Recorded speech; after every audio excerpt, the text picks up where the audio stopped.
Well, good afternoon. We should have a great class for today. I think we've got a lot of interesting material to discuss and probably going to fill this class up all the way today, time-wise. If you would go ahead and take out the reading responses that you are going to turn in for the reading that you had over the past couple of days.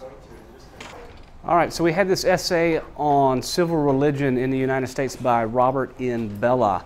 To get things started, I thought I would show a little bit of one of the inaugural speeches that he refers to in this particular article, which was published in 1967. So what we have here on YouTube is the inauguration speech, the inaugural speech of John F. Kennedy. So let's watch, we're not going to watch the whole thing, but watch a little bit of it. Vice President Johnson. How many folks have seen this speech in its entirety before? President Eisenhower. Vice President Nixon. President Truman. Reverend clergy, fellow citizens.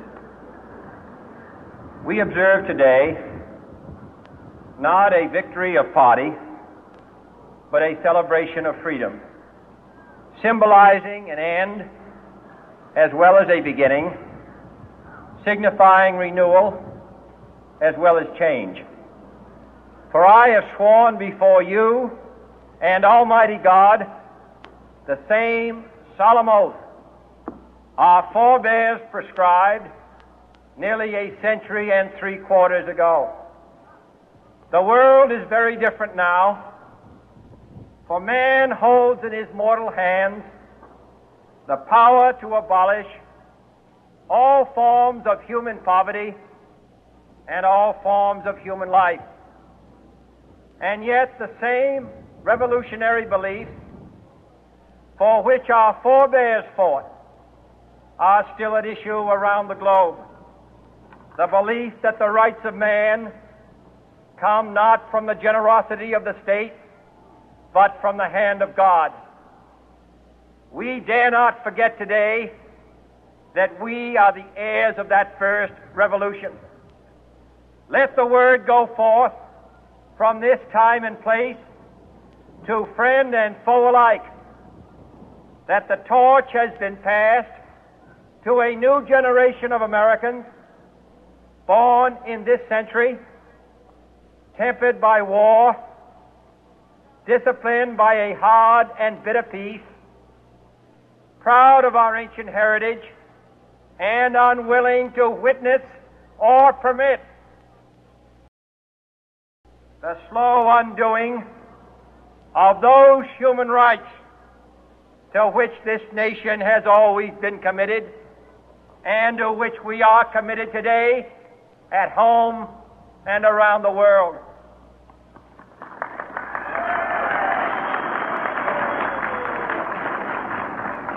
Let every nation know, whether it wishes us well or ill, that we shall pay any price, bear any burden, meet any hardship, support any friend, oppose any foe to assure the survival and the success of liberty.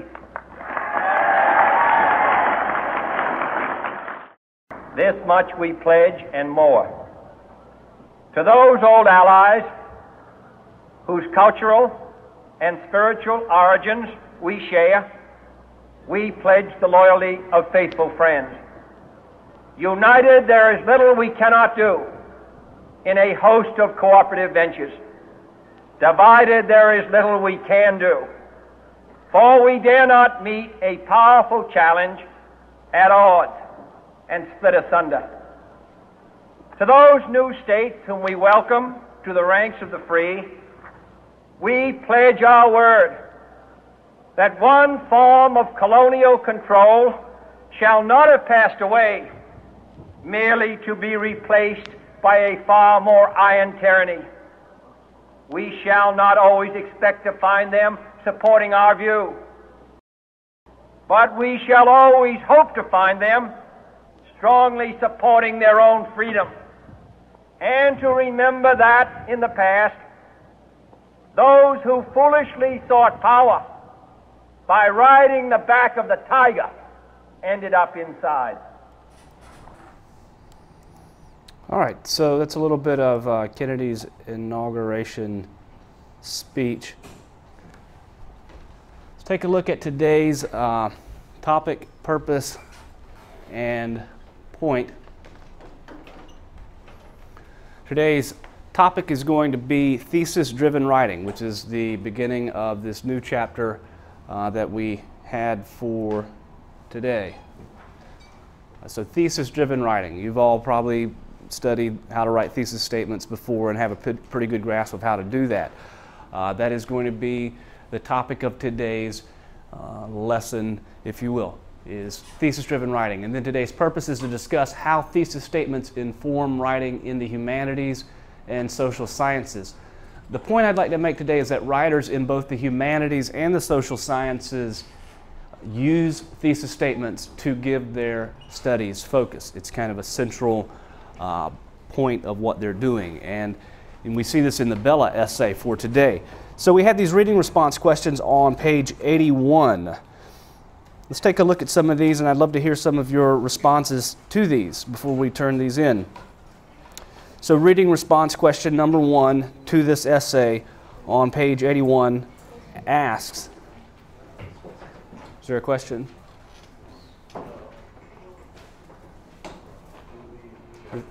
Everything all right? Oh yeah, hold on to those for the time being so that you can refer to them as we're answering these and discussing this. As you can see, the first 20 minutes or so I'd like to discuss this particular essay, and then we'll take up the reading response questions after that. So the first question reads, many scholars in religious studies still use Bella's essay in their research. List the claims that Bella makes that you believe are still true about America. List Bella's claims that you find outdated or untrue about America. So, anybody have any good insights to that you'd like to share with the rest of class today? Ian. One thing I agreed with was he said that religion seems to only have a ceremonial significance. Whenever there's something really important that a politician is talking about, they always mention God, and it's not really common for them to mention God about just normal other stuff. That's great. That's a great point that he makes. Anybody have any feelings about that? Agree, disagree? It might be for ceremony only, but it's also interwoven into the Constitution and the Declaration of Independence. So no matter what you do, it's going to be there. Even if it is only brought up in ceremonial times, it's sort of understood that it's woven into the government already. Sure. Yasmin? I think there's a little bit more to it than just ceremonial, because he says these are matters of his own private religious beliefs and of his own particular church. They're not matters relevant in any direct way to the conduct of his public office. So as his job, it's not really in his place to say, I believe this or I believe that. And so the word God represents his own beliefs, but in not necessarily just a ceremonial way, but to talk to everyone. Well, it's a great point that you bring up. He does make this distinction between private religious faith and this more public civil religion that he develops his thesis around in this essay. Chris? That's like, he notes with what we were talking about, where he mentions God and everything. No president has ever actually used the word Christ or anything to specify maybe Christianity or anything like that. They just use the word God to imply that religious. That's exactly the point that he makes about this civil religion, or this concept of civil religion, is that they don't get into specifics, at least in these major speeches, the Gettysburg Address, Kennedy's inauguration. We heard it in this inaugural speech that we just listened to. Kennedy doesn't refer to a specific faith. He refers to God in this general sense, but it's very much a part of his speech and his focus and his belief in what he has to do in serving the people of the United States and in serving God.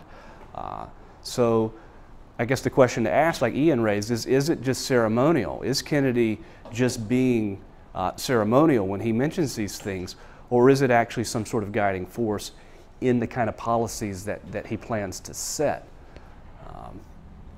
It's an interesting, it's a really provocative essay. Let's take a look at question number 2 under the reading responses. Question 2 says, in his article, Bella justifies the kind of evidence he uses to support his theory by claiming that, quote, what people say on solemn occasions need not be taken at face value, but it is often indicative of deep-seated values and commitments that are not made explicit in everyday life. Do you agree with him?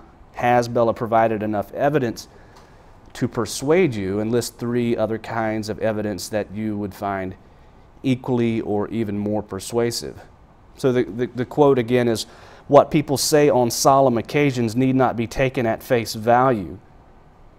Again, kind of, I guess the point is that it's ceremonial, but it is often indicative of deep-seated values and commitments that are not made explicit in everyday life. Do you agree with him? And then ultimately, has he persuaded you? Did you find yourself persuaded to accept that there is this civil religion, this concept that he develops? Tyler. I do agree with him, because even as evidence in just in Kennedy's speech when he talks about God, he's expressing his views without expressing them. You can tell that he obviously has values behind just the meaning of God. Mm-hmm. And obviously he's Catholic. Sure. So he definitely had his own personal views about it, and that shouldn't be just taken at face value when he talks about God, because he actually is talking about his beliefs without actually saying it. That's a great point. Where does Bella indicate that this civil religion originated from? What is its origin?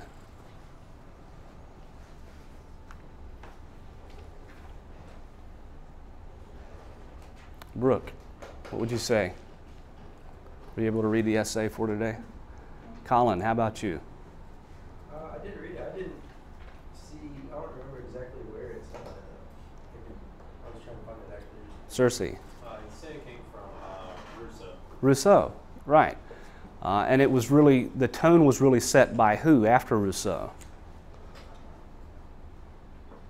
That all presidents in the United States would kind of adhere to and follow this civil religion. As Forefathers, or? right, Washington, Jefferson, the early forefathers of this country, the kind of language that they adopted in public office, particularly in ceremonial instances, is based in Bella's view on the theories developed by Rousseau, which is this concept of civil religion. That they don't get into specifics about the dogma of their particular faiths, if you will. So it's an interesting point to kind of think about and consider and assess, you know, where it came from and really what its purpose is, I think, ultimately is a question that comes to mind, which we'll address in a minute here. Question number 3 under reading responses. Bella calls the religious dimension of Americans' public discourse a, quote, civic religion. So the religious dimension of Americans' public discourse, a civic religion. Some might see these terms to be mutually exclusive.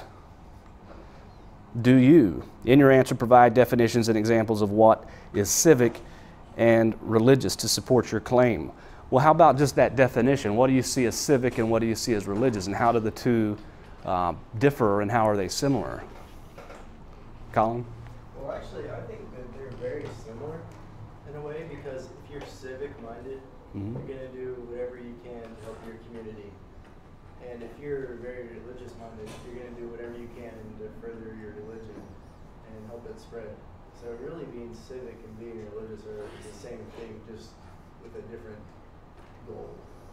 But the fundamentals of giving something back you see as very similar. Living your life to something, whether it's your community, your religion, Sure.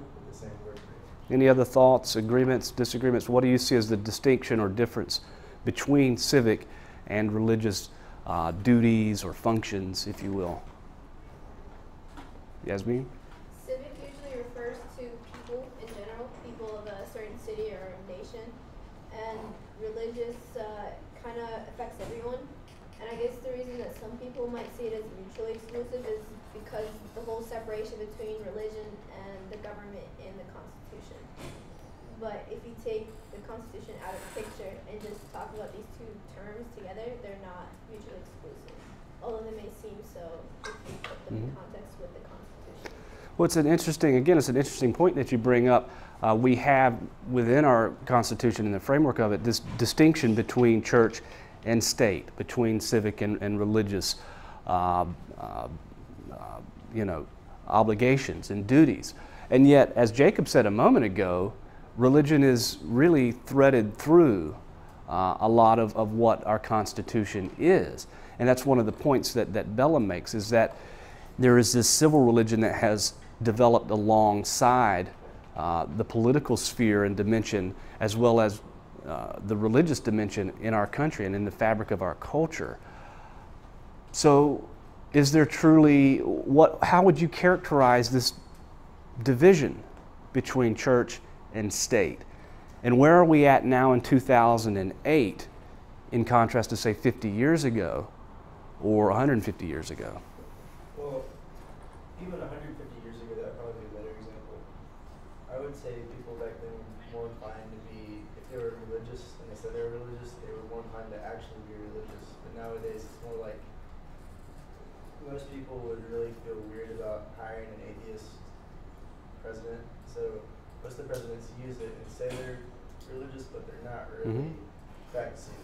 And it doesn't really come into play once they get elected in office. It's just while they're getting in office. But isn't it, in a lot of cases, isn't it the fabric of who they are? I mean, how can you separate yourself from the values that you've learned through religious indoctrination? Well, see, that's just really depending on each different person you're talking about, because some might actually be religious and it will come into play, or others might just say they are, but it's just kind of to get their foot in the door and maybe get a religious vote. So you see it as with a kind of cynical view that it's false, that John McCain or Barack Obama's religious faith is not genuine. Well, I'm not saying them like specifically. I couldn't really give you a specific example right now, but I would say in contrast to 150 years ago, I would say people were more deeply religious than just from, I guess, studying about it. You think people are more deeply religious today than 150 years ago? I couldn't say that because we weren't alive 150 years ago, so I couldn't. According to the history that I've read, Sure. It seems that way, that they would be more deeply religious. Great.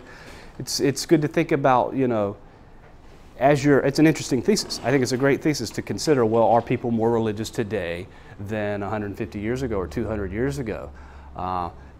If you wanted to sort of ground your position on that, you'd really want to have some good source material, some good evidence to support that position quite well.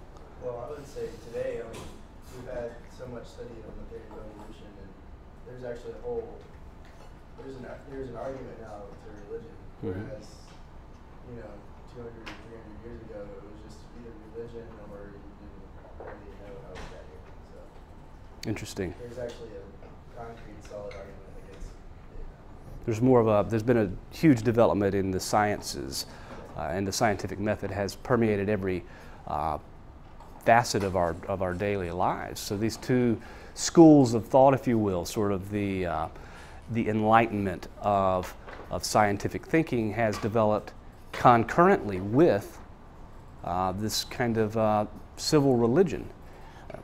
There's a couple of questions that I wrote out aside from the reading response questions here, which I think are worth considering as well. What is his thesis?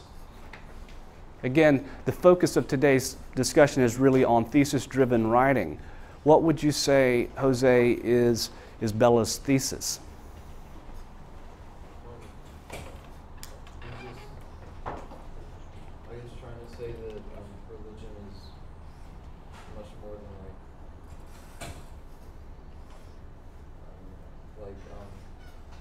it's deeper than politicians say that what the public sees politicians say that religion is, like it has a deeper meaning. Interesting. It could be more like symbolic, like I noticed, like he said, more have like a universal thing.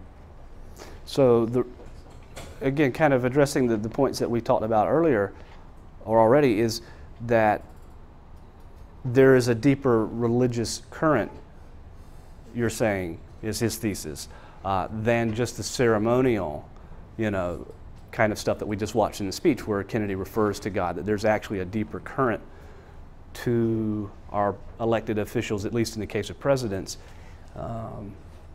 faith.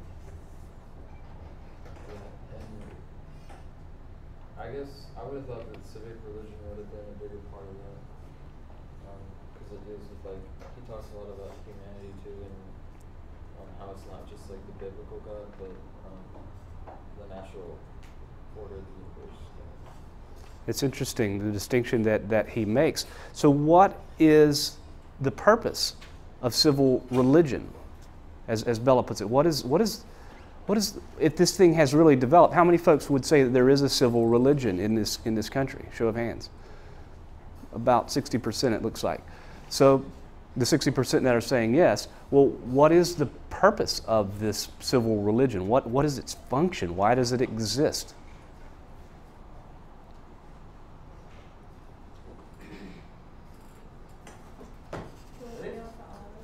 Go ahead. To appeal to all religions that we have here. To appeal to all religions that we have here. Sure.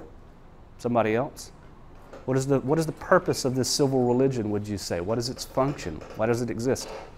Possibly just to develop a commonality or unity of the people within the nation so that everybody has something that they have in relation to each other. Sure, that there's a way of unifying people, if you will. Well, what does it do for folks who don't believe in God, who are atheists? Do they have a place in this civil religion? Say again? It kind of isolates them, perhaps alienates them. Is that something that is good? The majority of our population is, somewhat religious, or they feign religion. Mm-hmm. So those who are atheists or question the idea of God are alienated and kind of put out of society, sort of like just placed out the outcasts. Doesn't that seem sort of counterintuitive to what this country stands for, to be all-inclusive? Isn't that sort of, counterproductive to what the actual Constitution implies, Matt? At the same time, the country was made under Mm-hmm. Was founded on these ideals. Matt, you were going to say something? Yeah, well, I think the whole idea of civil religion could kind of actually bound everybody together, including atheists, because whether you're having a set religion or believe in your own God, everybody has their own set of personal values and morals. So everybody knows right and wrong, whether or not you believe religion or not. So you kind of like down on anybody too. Well, I think it's an interesting distinction, because when you're kind of addressing the concepts of values and what is right and wrong, and that it could operate independent of religion, essentially is what you're proposing. It's an interesting point. Lizzie, you were going to say something. Well, when you're talking about, is it fair to alienate people that might not have that belief in God?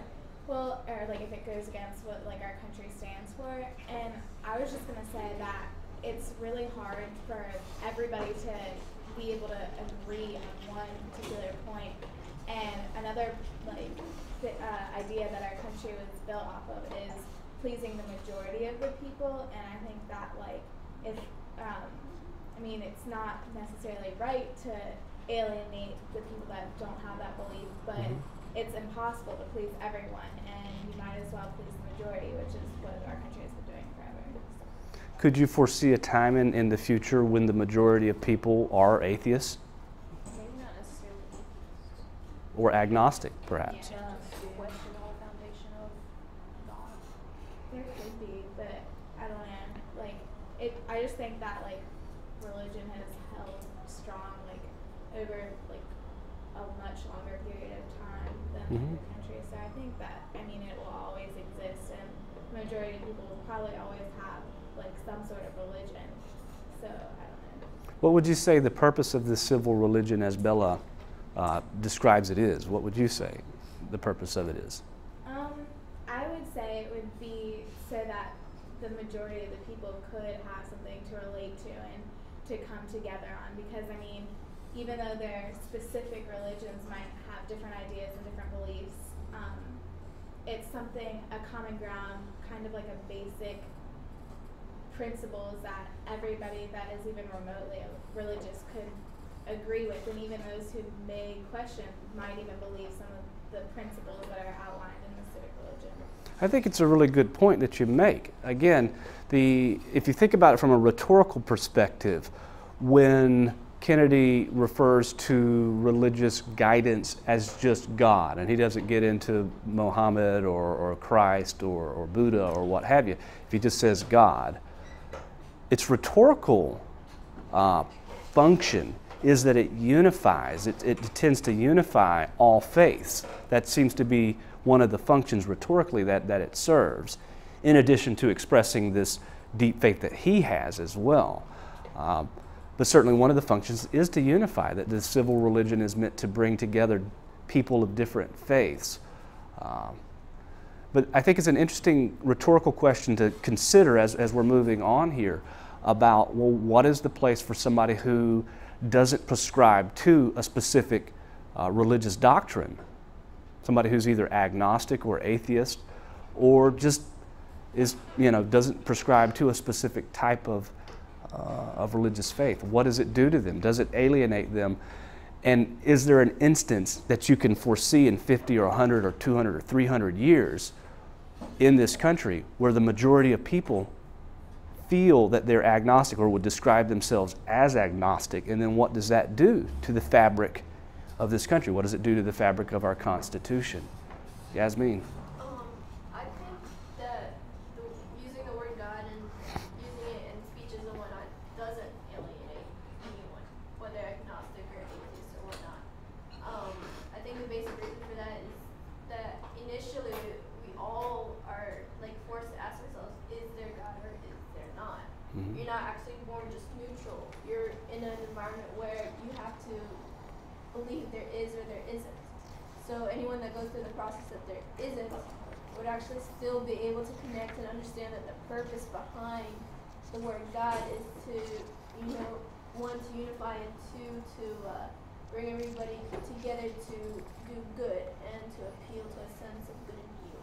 How do you respond to somebody like on page 68, if I can draw your attention to that?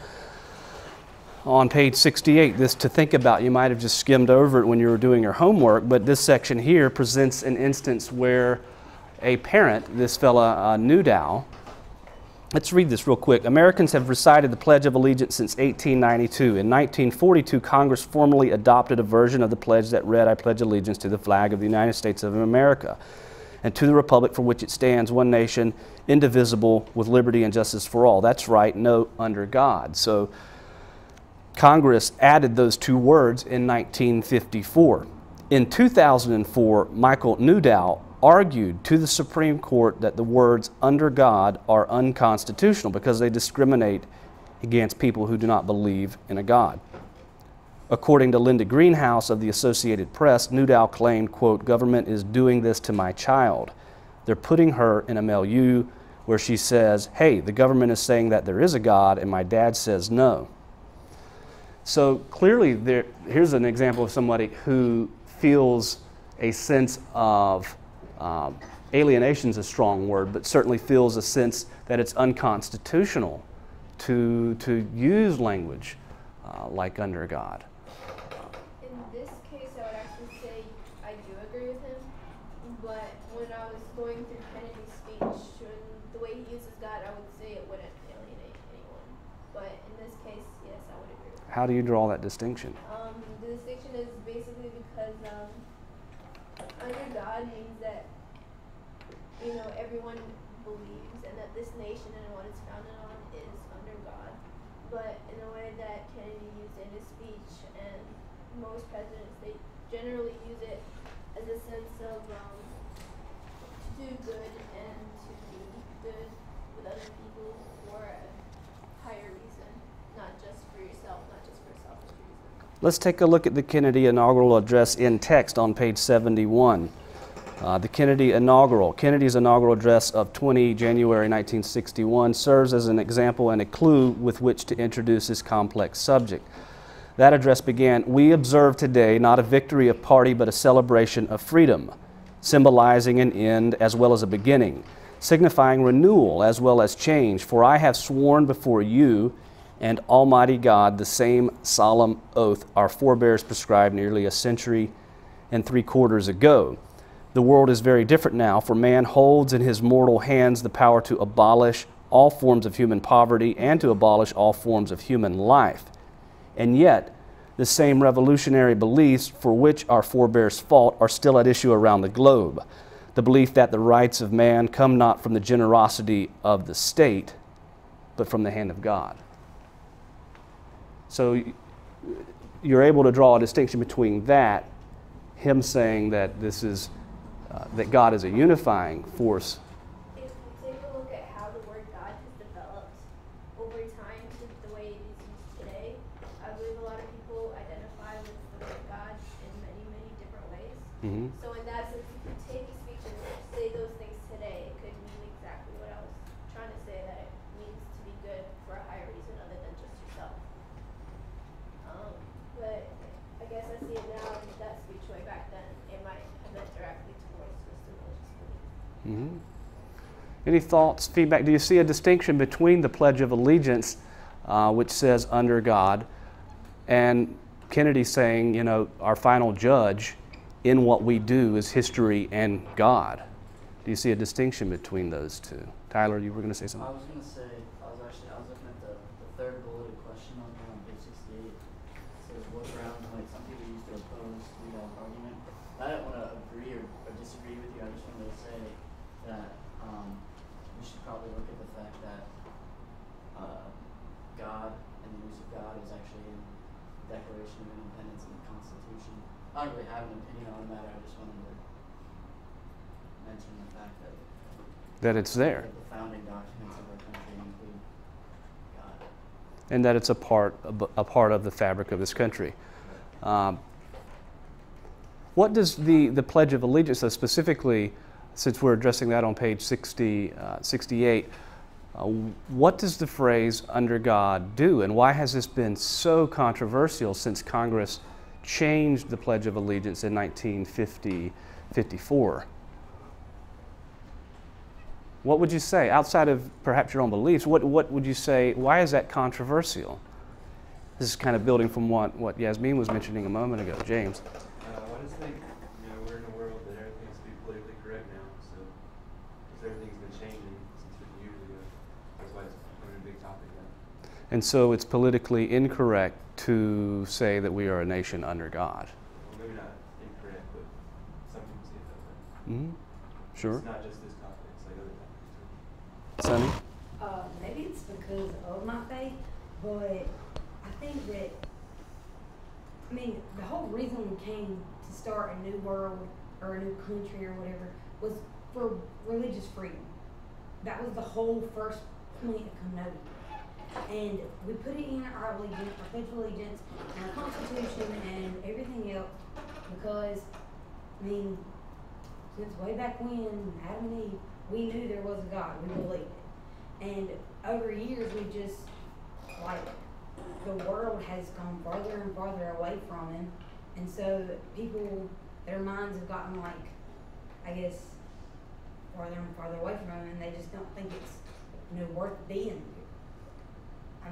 Like I said, maybe it's because of my faith, but I think it should be in part of everything we do. Mm-hmm. What do you think about this concept of civil religion as Bella puts forth, this sort of non-Christian, non-Buddhist, non-Muslim idea of this civil religion that sort of encompasses all religions? Well, I think that everybody should have a belief in something, and mine is God, but the way I answered number 3 was that civic has to do with people in you. Religion has to do with you yourself. Mm-hmm. You believe in something, you have faith in something, it's you. I believe they're totally separate, and that everybody doesn't have to believe in the same thing, but every person should have a belief in something. That's great. That's a great distinction you make between civic as being more of a public-minded thing and religion being more of a personal, private matter. And certainly it's one that Bella addresses in his developing this concept and putting forth this concept of the civil religion. Stephanie? I know that personally, like, when it comes to saying the Pledge of Allegiance, I omit that part just because, like, it's not that I'm atheist, but I feel that there's something out there and I do believe in something, but there's a lot of confusion. And I don't get offended and I don't feel isolated when it comes to the word God. It's whenever it's punctuated as like Jesus Christ and things like that, and it's accented and forced. That's whenever it becomes a personal problem. That, you know, everybody should, I agree, have something, but maybe it's not a supreme being or a higher power. Maybe it's just a moral or an idea or a viewpoint. But like personally, I don't get offended by the word God by any means or by any stretch of the imagination. And I don't think I ever will. It's just whenever they start to pinpoint specifics and it's forced and punctuated. So, I mean, that's just how I've always felt. And I mean, that's an interesting perspective. It may be a matter of semantics here. The phrase "under God," that implies a kind of submission, if you will, a subservience. The preposition "under" literally, or it literally implies something. And this is how important language is. If they had phrased that in a way differently than the way that they phrased it when Congress adopted this phrase in 1954, if they had developed the phrase or written the phrase in a way that seemed more all-inclusive, I mean, here we're watching Kennedy deliver this speech where he refers to God as being his guiding force and the country's guiding force, but it sounds like the majority of people in here don't react negatively to that at all, that it's seen as a unifying, rhetorical element, rhetorical device, if you will. And yet there's something divisive about under God, at least it's been extremely controversial. So the point that I'm trying to make is how critical simple word choice, particularly when you're framing things like the Pledge of Allegiance or the Constitution of the United States, how important that word choice is. Catherine?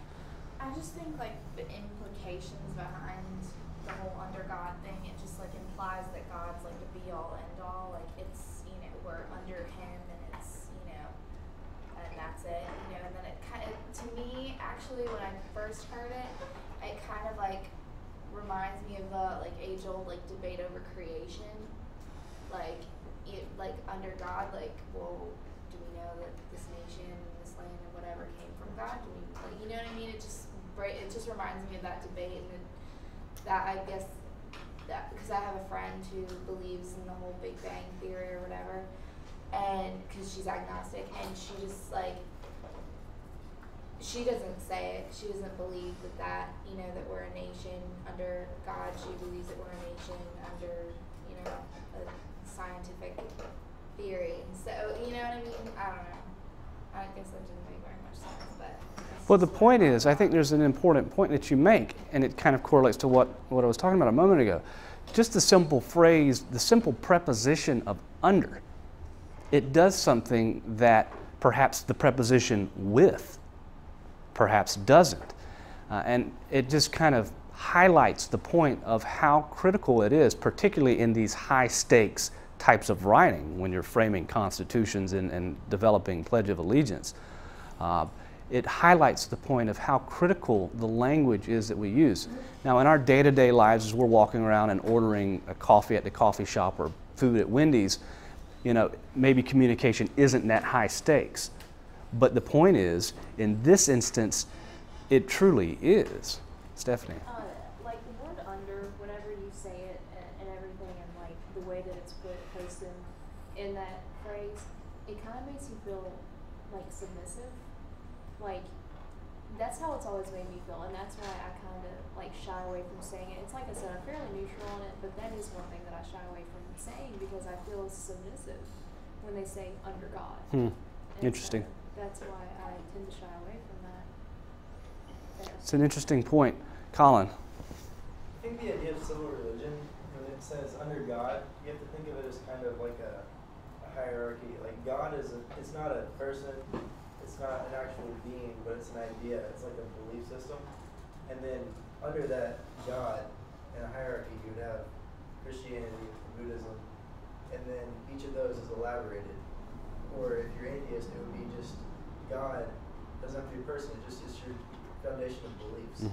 So when in the Constitution it says, you know, it's the nation under God, or the pledge under God, it's your personal beliefs, it's not anything. So the atheist that's angry because it says under God, he shouldn't be angry because it's not saying I'm forcing religion upon you. It's just God is in your foundation of beliefs.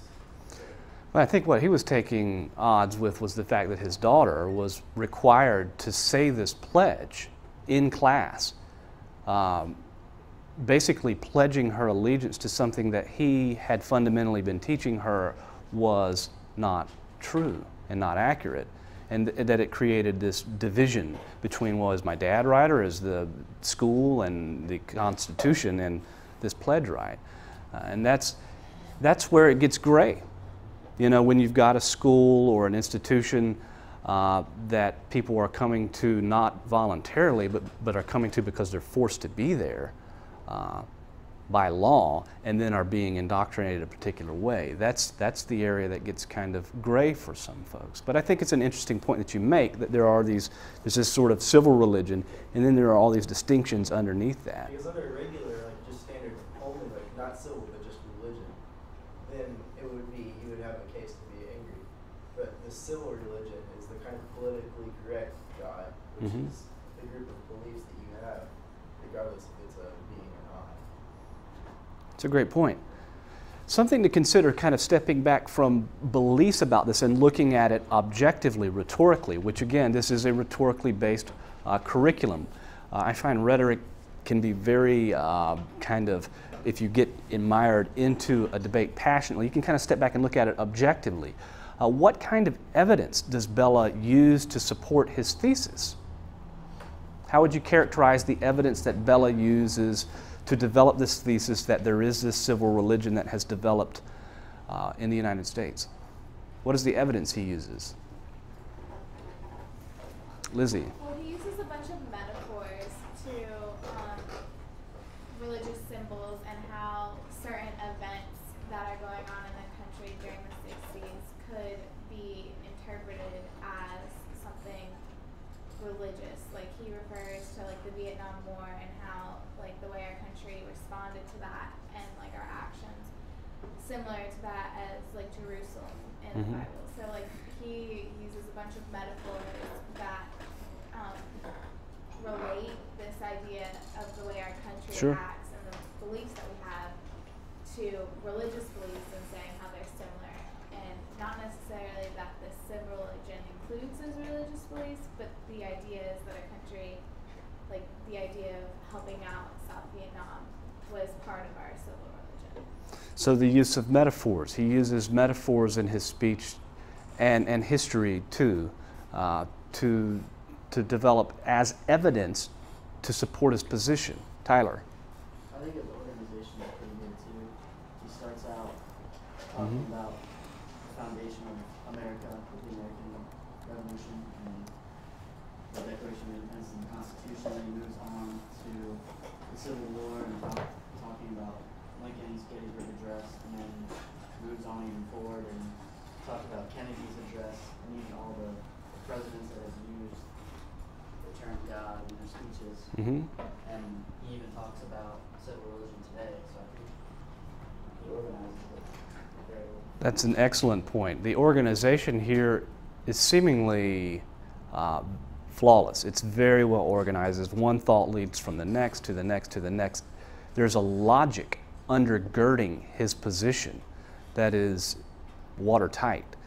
And I think that goes a long way towards persuading an audience. If you feel that the speaker or writer in this case is completely logical in what they're presenting, it makes it that much more persuasive. Again, what are the three classical modes of persuasion that we've talked about in here? Speak a little louder. Ethos, logos, and pathos. That's right. Ethos, logos, and pathos. And which one refers to the logic and organization? Logos, exactly. I do want to keep moving forward here today. I think this is an outstanding discussion, and it's certainly it's a provocative essay. If you would like to carry the conversation on beyond this classroom, Bella is still around. He's still alive. He's still an emeritus professor at UC Berkeley, I believe. I was going to try to bring up his website here, if this thing will function. But he has a way of contacting him through his website,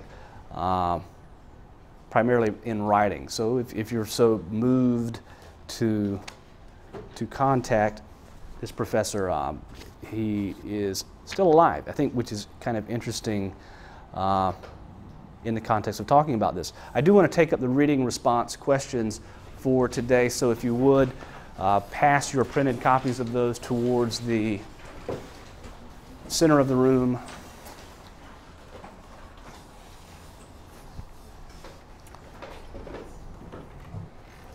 Here we go. I just kind of looked this up briefly before class. And yeah, he's got a postal mailing address on here if you're so moved to contact somebody like that.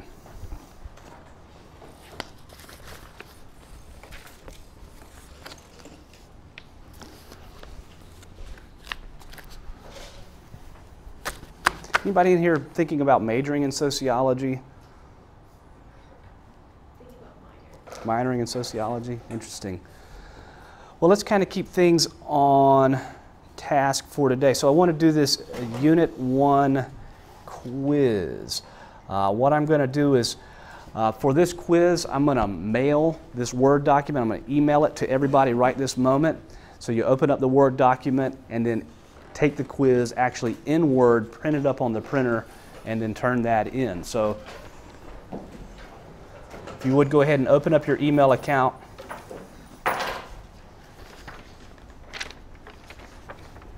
All right, so that's how the unit quizzes work. They're obviously very simple, very quick to do. We'll have a unit quiz for each of the units 1, 2, and 3 like this. Again, they count just as a participation grade, as a homework grade. It's nothing too heavily weighted. I do have a conference sign-up sheet I want to kind of draw everybody's attention to right this moment, if I could. We have conferences coming up in the next week.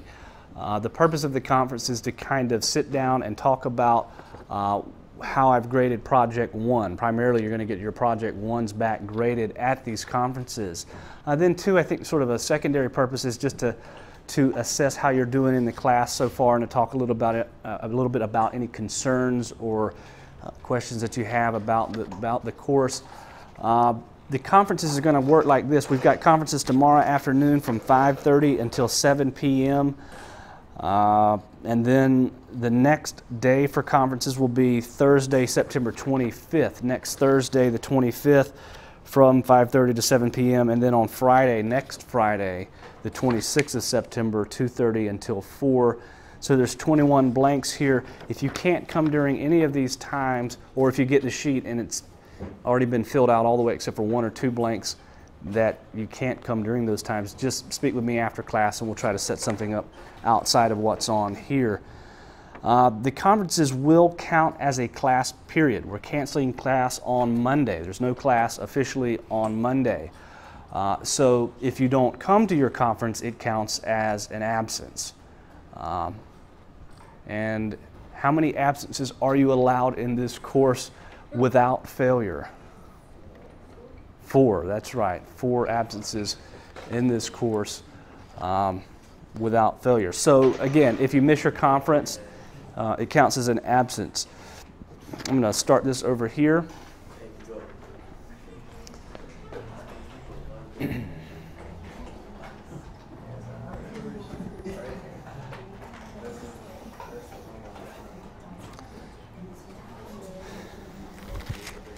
All right, so we are into Unit 2. Unit 1 is done. You've turned in your Project 1s. Those who haven't turned in your Project 1, go ahead and take those out if you would, and I'll take those up right now. I'm going to be passing out the Project 2 assignment sheet. So this is our next major writing project in this course. It's worth 15% of your grade in English 101, Section 67. So we're going to go through this in a moment. Nick, would you mind passing these out? That'd be great. Does anybody have a copy of their Project 1 that they want to turn in now? Could you, don't quite have that much reach with the cord. I'm leashed into my table here. Thank you. Sorry it's blue. I have a new computer, don't know how to use it. All right, is there anybody else who has not turned in a Project 1 that would like to do so? I think that's all of them, but from here forward, if you don't turn it in until the next class, that would be as a day late. Yes? Oh, that's a great question. Sorry, I didn't mention that. The conferences are in my office, and my office is office number 111, which is out this door down the hallway about 50 feet over on the left. 111. 111 Tompkins here. So it's on this floor in Tompkins about 50 feet down the hallway towards the Caldwell Lounge. Great, thank you. Does everybody have a copy of the Project 2 assignment sheet? All right, great. Well, let's take a look at this. So the next major writing project in here, in this course, is going to be a summary and response to a social science article. We'll just read through this. If at any point you have any questions about this, let me know. Raise your hand, holler out, whatever. The purpose and audience for this particular project. The focus of this unit is on theory-driven research and writing and the objectivity of social scientists. In this paper, you will summarize and respond to a published article in the social sciences in order to understand the author's theory and examine the methodology the author uses to remain objective in his study. Those three components are really critical to doing the summary effectively in here, is understanding what the author's theory is, what methodology the author uses in doing their research, and how objective that author is, the effectiveness of their objectivity through their methodology. So again, the three things to really kind of highlight are what is the author's theory, what is the methodology that they use, and then how does that methodology factor into how objective the social scientist is in his or her study. The assignment is designed to help you, one, understand the basic elements of theory-based research and writing, and two, explore ways to bring your own knowledge and experience into dialogue with ongoing conversations in the social science field. The first two-thirds of this paper, and this is written down at the bottom, the first two-thirds of this paper is a summary of a social science article. The first two-thirds of your paper are going to be a summary of a social science article with a thesis statement. The last one-third of this paper is going to be a response drawing on a specific example from your past experience to respond to the theory developed in these articles. So the first two-thirds of the paper, the Project 2, are summary. The last third is a personal response. Again, your paper should be written for an audience of fellow students who are not familiar with the theory presented in the article you're summarizing. Your aim is to introduce these novice social scientists to the author, his theory and the methodology used, and to provide a personal response to these, author, theory, and methodology. Again, kind of highlighting theory and methodology there, based on your own experience in a way that will be accessible to your audience. So that's the purpose in the audience.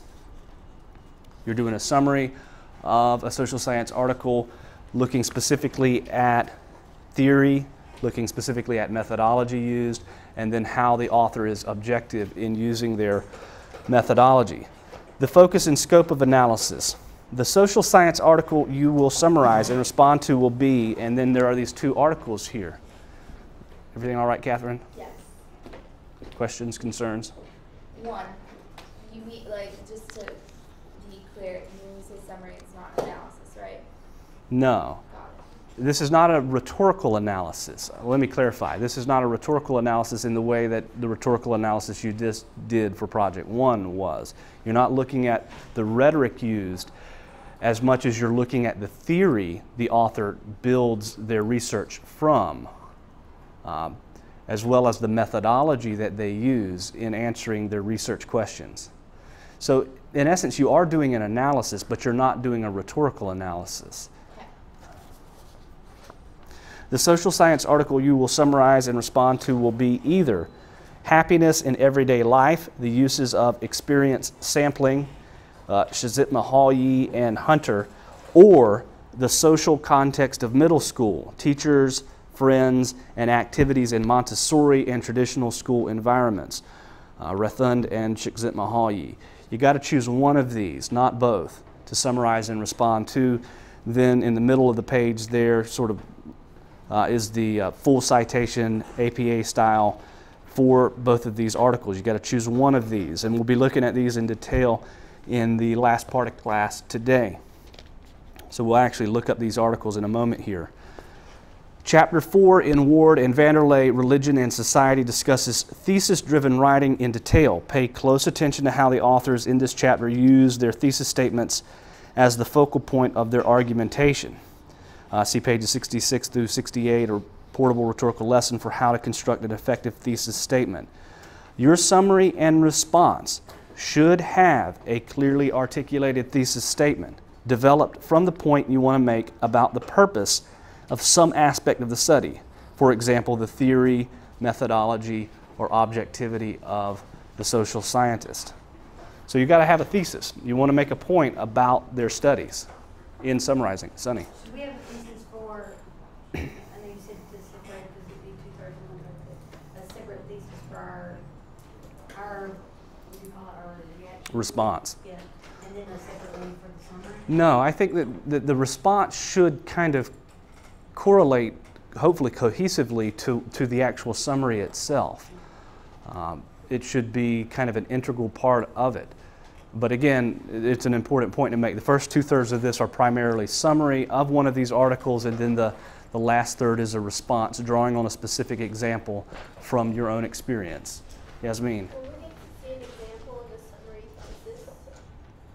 Will you get to see an example of a summary thesis? Yeah, because I'm still not sure exactly what a thesis for a summary is supposed to look like. I can do it for an analytical essay, but I don't know how exactly it looks for a summary. We will take a look at a summary and response sample in this unit, and just remind me to draw particular attention to the thesis statement, which I'm sure, knock on wood, I'll do anyways, but if I don't, just remind me to do that. But that is something that we'll cover. We'll look at a sample, a summary and response in this particular form. Great question. The areas that you want to be thinking about, again, in formulating a thesis statement, though, with regards to these, is you want to be thinking about what the author's theory is, the methodology he uses to support it, whether that methodology is effective or not, and whether they're objective as a social scientist, and whether the methodology enables them to be objective. And that's wherein I think you can develop a thesis statement, is focusing on, well, his methodology is appropriate for, this particular theory that he's developed. Or it's not, or perhaps it could be more effective, or the scientist isn't objective, or that he is. That's the kind of area that you could begin developing a thesis statement. Again, a thesis really comes from a research question. So if you've got a question about these articles as you're reading them, write those questions down. Perhaps a thesis statement could be generated from that. Chapter 9, Sociology, makes a point to discuss the objectivity of the social scientists. So we'll be getting to Chapter 9 in a couple of weeks, and that section really focuses on how social scientists must emphasize how they're objective. It's a huge part of being a social scientist, as Ward and Vanderlei put forth in Real Text, is that they have to be objective. The very nature of the kinds of studies that they're involved with they have to take special care to be objective in their studies. So Chapter 9 really addresses that component of social science writing. And then on page 2 here of this assignment sheet, again, the first 2/3 of this paper should summarize your chosen article. That's where you're using direct quotes, paraphrases. That's where you develop your thesis statement in your introduction. That's really where you draw a lot of material directly from one of these articles, which we'll be taking a look at here in a moment.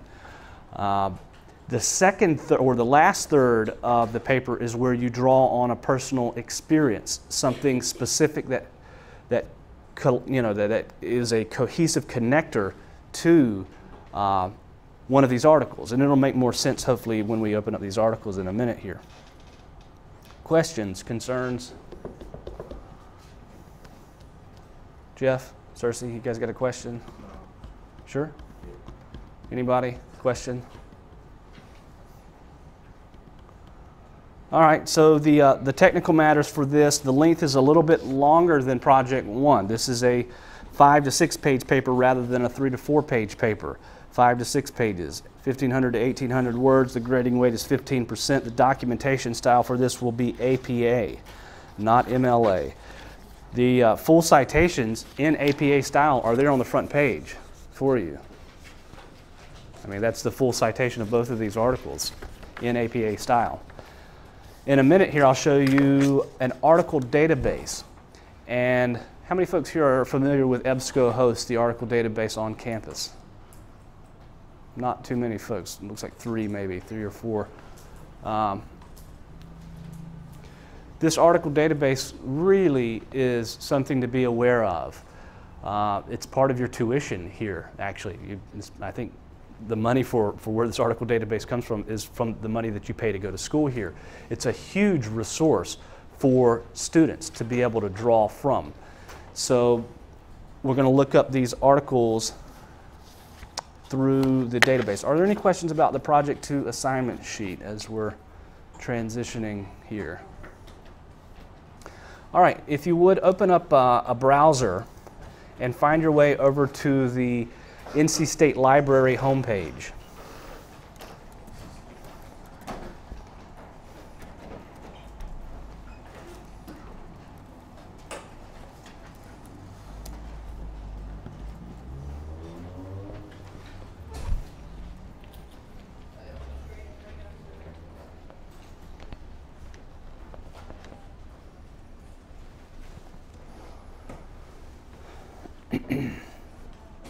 One of the central objectives for this course under the GRE objectives, which we've looked at a couple of times, is using research sources online and using the library. So this is an example of meeting that particular objective. Is anybody not on the library homepage yet? Basically, I think the URL, if you type in ncsu.edu/libraries, plural, it'll get you to the homepage.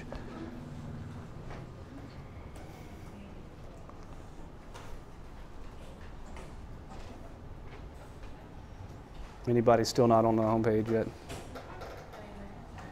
Okay. Over on the left, under the search the collection, there is a hypertext link, Find Articles. Click on Find Articles. That brings up this page here, which lists the Academic Search Premier and the Google Scholar. Academic Search Premier is the article database that we'll be using to find these articles today, and which you can use at your dorm or in the library or anywhere on campus, or even off campus by using your Unity account. So click on Academic Search Premier, the hypertext link in the middle of the page. That'll bring up a login page, which will require you to enter your user ID and password. Sometimes it'll kick right over because these computers are on campus. But if you have to type in your Unity ID and password, please do so.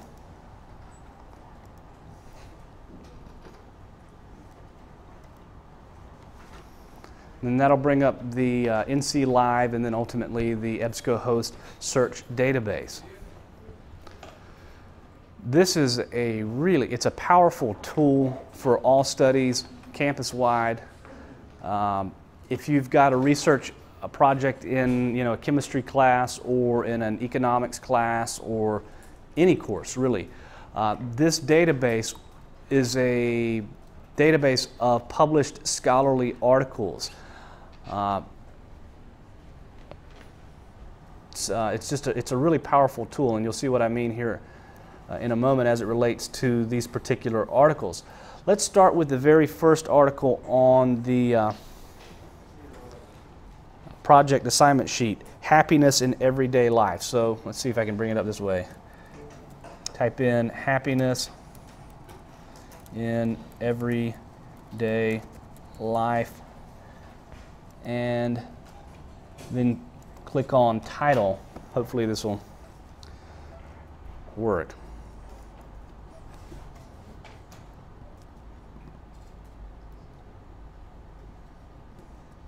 Because the fellow's name associated with this is very difficult to spell.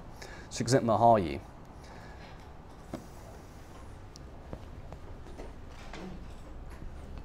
Everybody got it?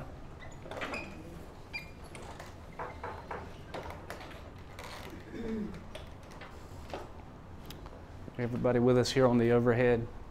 So we've got the link to the article here. You can see there's a PDF full text of this article. Let's just click on the hypertext link that takes us into the catalog information about it here.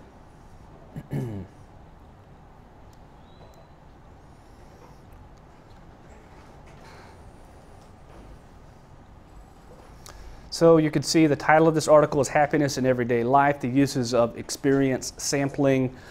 The authors are Mieli Csikszentmihalyi and Jeremy Hunter. The source for this was the Journal of Happiness Studies. It's published in June 2003. There's some subject terms there that you can see. And then there's an abstract, quite a lengthy abstract there. If you would go ahead and click on the PDF full text version for this, and this should bring up the actual article itself in PDF or as a PDF file.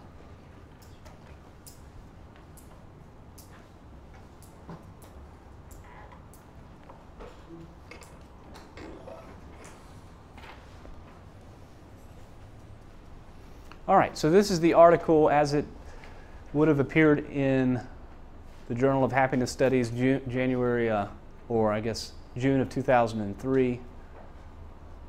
Publication in June of 2003. And you can scroll through this. You can see the first page is an abstract.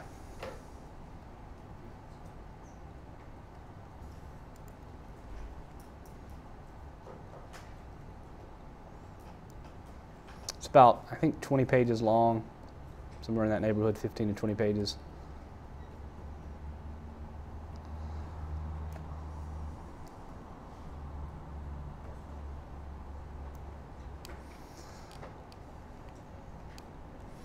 This article follows the standard lab report format for articles published in the social sciences. Again, one of the core foundations of this curriculum in English 101 is to talk about writing in different academic disciplines. So we're now into the heart of the social science unit and how social scientists write and publish articles. The format that this follows with the abstract at the beginning, leading into the introduction, and then into the methodology used. Methodology on page 188. The form, the point I want to make is the form for this is a standard form within the social sciences for articles of this type. So you start with an abstract, then you have an introduction, then you have the methodologies used. Towards the end of an article like this, you'll see a discussion section which begins on page 196.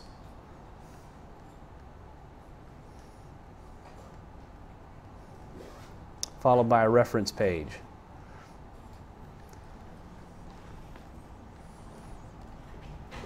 The citation style, who can tell me what citation style this article is in? Right, Jeff said APA, it absolutely is. And that's because this is actually, it's an article in the psychological sciences. It's a psychology article, which is the format that he uses, APA. Some of the things you'll notice, like on page, there's an in-text citation on page 197, which if you'll just look up on the overhead rather than trying to find it, might be a little easier. The in-text citation that they're drawing from in APA format, you can have your attention up on the screen. You have the author's name, so he's referring to a study that he did in 1997. So it emphasizes the author and then the date. Whereas in MLA, what would you see here? You'd see the author's name and what? The page number, right. So in APA, the in-text citation includes the author's name, comma, then the date that the article was published. That's the APA style. Another subtle difference between MLA and APA style, the works cited page is actually called a references page. It's just the language that's used. The format for actually citing it is slightly different. It emphasizes the date of the publication, because in the sciences and in the social sciences, people want to know what the most current information is that you're drawing from in your research. Whereas in the humanities, which draws from MLA, the date of the publication is not as emphasized, or it's not as important as it is in APA style. All right, I want to do a writing exercise today that's going to really sort of catapult us into doing Project 2. We've got about 15 minutes left. This is, I think, a great exercise to kind of get us thinking about how to do Project 2. So if you would, leave this article open and open up a Word document.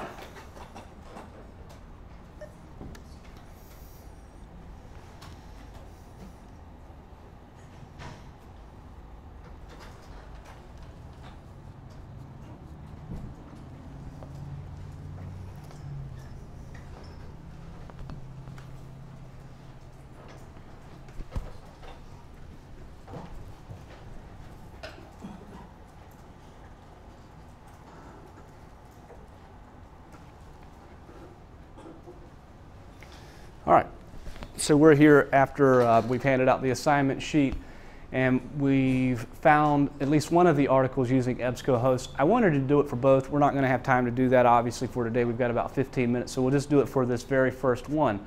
But what I'd like you to do is spend about 10 minutes reading just the abstract of this article and the discussion section of the article. The abstract is basically the first part of page 1 of this, and then the discussion section, to see if you can derive what the author's thesis is, and then type up a 2 to 3 page summary of the abstract and the discussion. So this is essentially getting you into being able to write Project 2. So see if you can locate what the author's thesis is in the abstract or introduction, and then the discussion section, and write about a 2 to 3 paragraph summary. Make sense? And that's what we'll do to sort of finish up today. I'm going to pass around the attendance sheet while you're working on this. So read through the abstract and discussion. The methodology section is too large to read right this moment, but take a look at the abstract and discussion sections. See if you can locate the thesis, and then write about a 2 to 3 page, or 2 to 3 paragraph, sorry, 2 to 3 paragraph summary of the abstract. No, this is for you. You're not going to turn this in, yet if you get a 2 to 3 paragraphs, you're going to have 2 to 3 paragraphs of a summary to then apply to Project 2, already done today. And you might go back and reshape it. But this will help sort of formulate your thoughts.